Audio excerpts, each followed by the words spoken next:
Hi, welcome back to my channel. I'm Brandy. If you're new here, I just pretty much just talk about random stuff, recaps, travel vlogs, story times, etc. So by the title of this video, I'm going to be giving you guys a little bit more insight into why I specifically chose psychology as the field that I want to pursue.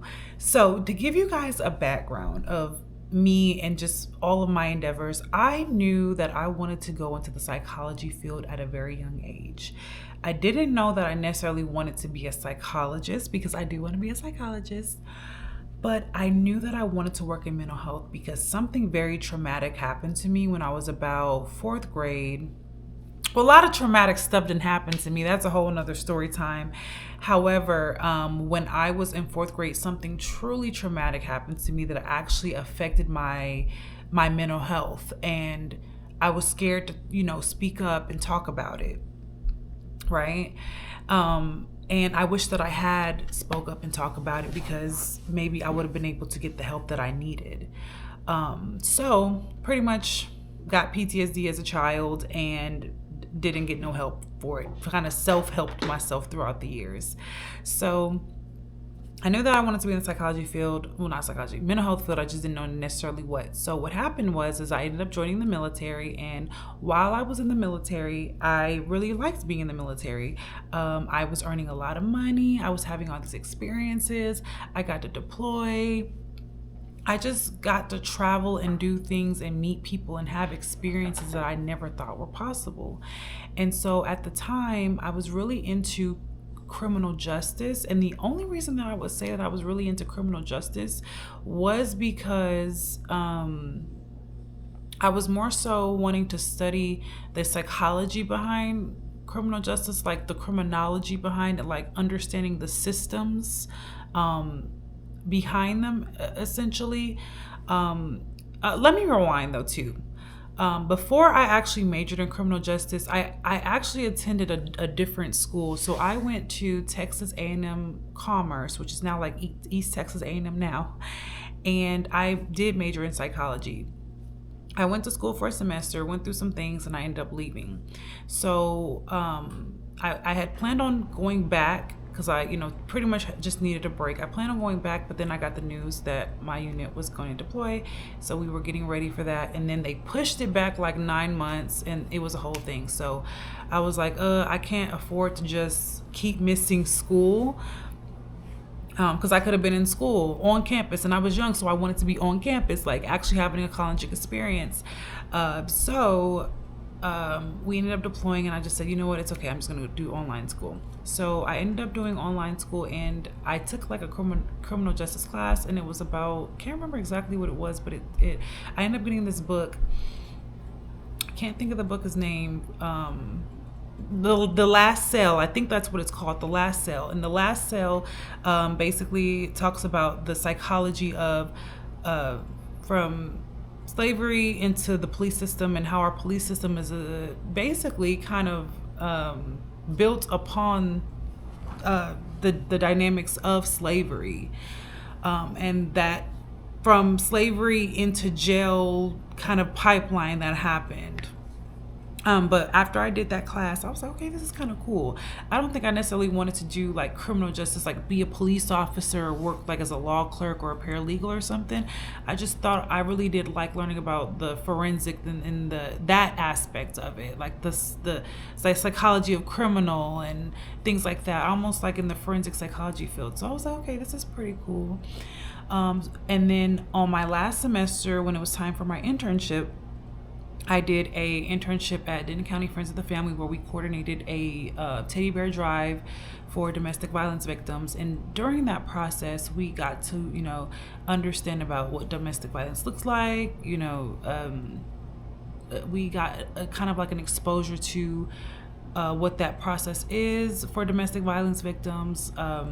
The cycle. We really got into the nitty gritty of things. And I said, you know what? I think I want to assist people in this field.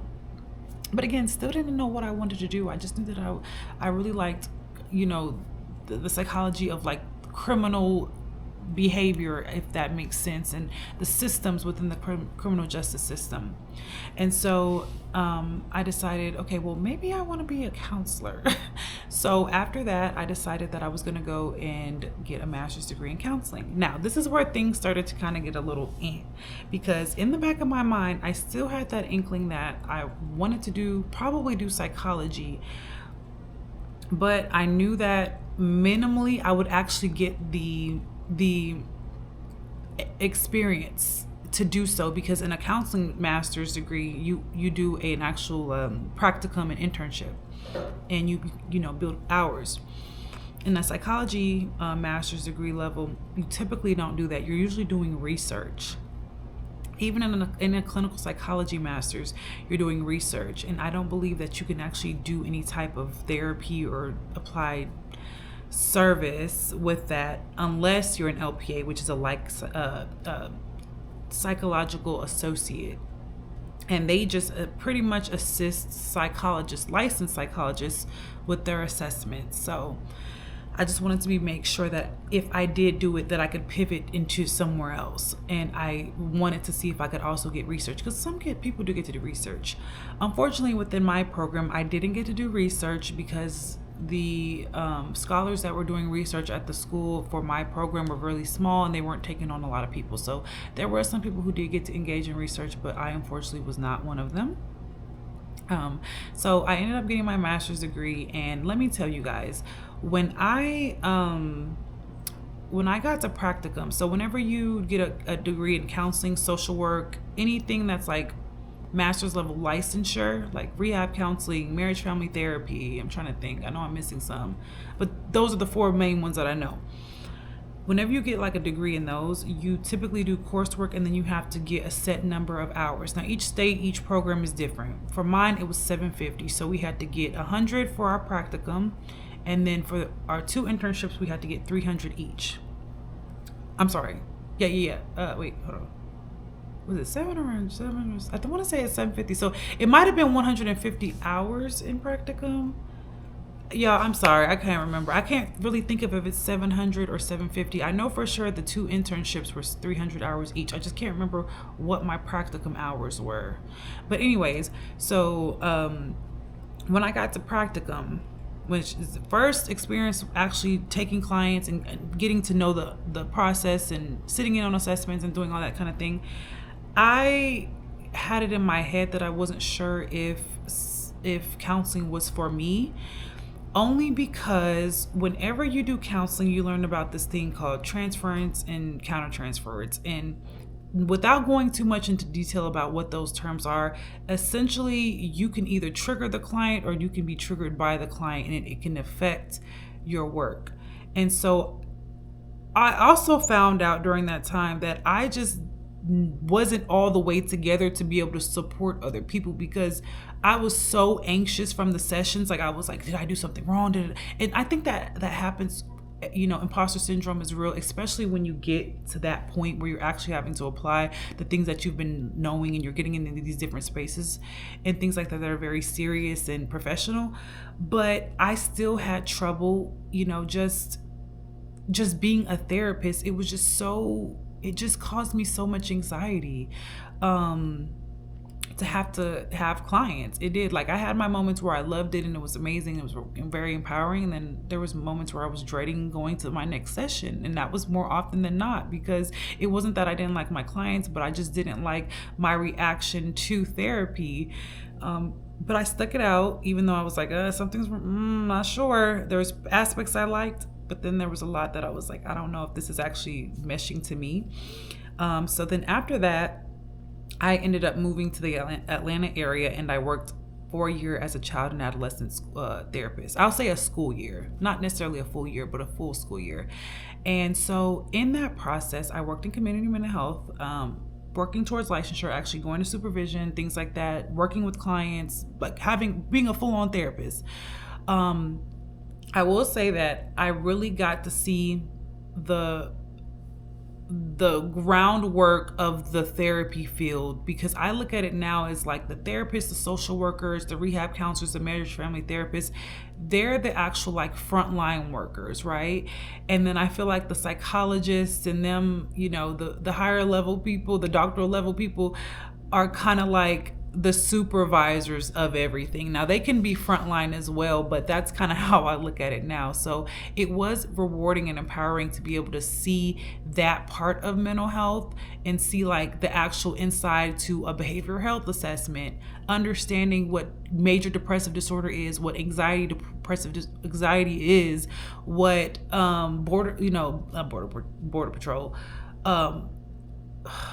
borderline personality disorder is, what bipolar disorder actually is, what signs to look for, what is within my scope, what is out of my scope,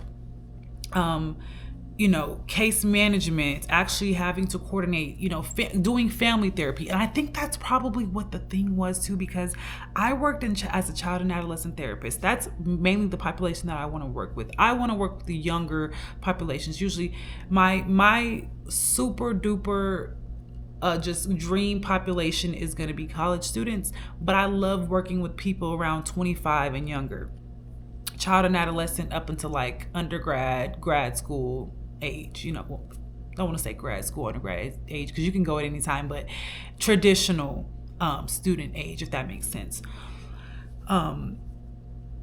But I think that was one of the things that really just messed with me, because even though I loved working with children, what you have to understand when you work with children is that you're also having to coordinate with the parents and their guardians. So I always used to tell my clients, like, when you're a therapist and you're working with kids, you're in this triangle, right? So it's you, the child, and the parent. And although you might be doing the work with them, there also has to be some work done on their end so that they can influence what's going on. Because I'm gonna tell you this, it's not the same in every case, but more often than not, what I would find when I was working with kids is that they are a lot of the time a product of the environment that they're in. If their parent is stressed and going through things and maybe acting out and lashing out and going through their own thing, then that child may exhibit something along the same lines. So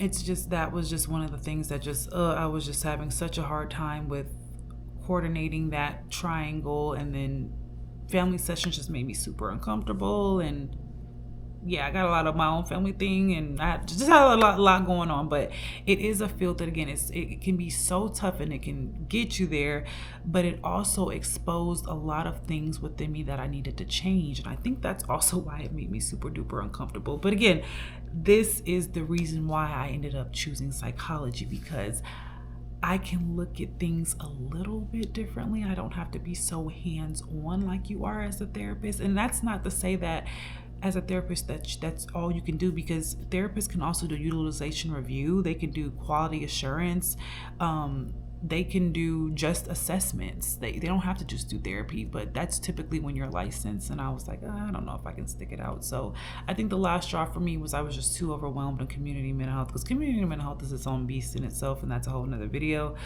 But I was just too overwhelmed. Again, therapy itself was making me very, very uncomfortable. And I still had that inkling in the back of my mind of, I kind of want to see what the research process is, okay? And see if that might be something for me. I also wanted to teach, but now, as of now, I don't believe that's something that I want to do anymore. Just because I've been kind of like getting into the thick of my degree, and I'm like, I don't know if I want to read papers and grade papers and do all that kind of stuff. And I don't think I will. That's a lot of paperwork. But anyways, to get to the point, after I kind of had my breaking point as a child and adolescent therapist, I decided to take a break, and I currently work remotely as a crisis counselor. I love it. I've been doing it for about 2 years, though I know it's not something permanent for me, because I do want to be a psychologist. But I ended up saying, you know what, let me see if psychology is actually for me. I had some military benefits, and I was like, okay, let's see what it's talking about. And I absolutely am happy with the decision that I made. I am a bit like because there's a lot of things that I'm learning over again now that I'm doing my master's degree, but I'm actually getting like the understanding of these different terms. And I did another video where I talked about 4 tips and things that I wish I knew as a psychology major, and really understanding research, statistics, being able to actually interpret scholarly articles when I read them now and understand what they're looking for and what they found out. So I absolutely loved it. Again, I've been taking so many classes. I have a better understanding of the field and so many different like areas and niches that you can go into in this field. And even though research is very kind of like stressful and it can be very because it's just not something that's just my strong suit, I am very happy, and I do plan on finishing this master's out, engaging in some research, because this is actually my only time doing research. When I was in my master's degree, I tried so hard and I couldn't, and I did a program evaluation, but that was it. Not the same in actually doing like a poster presentation or actually being a part of research like an author. So I'm gonna have the chance to do my own study, participate, and so I'm super duper excited. I will keep you guys updated, and I feel like I actually made the right decision. I do feel like in the back of my mind I'm kind of like that counseling licensure is still lingering, but I feel like I made the right decision. I'm gonna finish this out, and I'm still not entirely sure what I want to do at the doctorate level. I know that I do want to do small amounts of therapy, probably like maybe no more than 10 clients a week, but I really just want to do like assessments more so. Like if I do therapy, I want it to be group therapy, because I really did like doing group therapy. And I want to do assessments, and then I do want to do maybe program evaluations over actual research experiments, because I really do like doing program evaluations. And program evaluations are basically where you take a position to influence policy. So you'll take a program, you might review the program, see if there's like any changes that might need to be made. It's more than that, but you're essentially kind of like reviewing a program and then trying to alter it, maybe like influence some type of policy surrounding that. And so you're kind of more so you're in this like administrative psychology role. But that's pretty much my story of why I eventually chose psychology as a field. And I am hoping that when I do finish this master's degree, that I will be able to either apply to maybe a counseling psychology or a community psychology focused program, which again, that's another thing, guys. There's a thing called community psychology. So those are my goals. And yeah, thank you for listening, and I'll see you guys in my next video. You tell me why you chose the field of psychology. I'll see y'all later.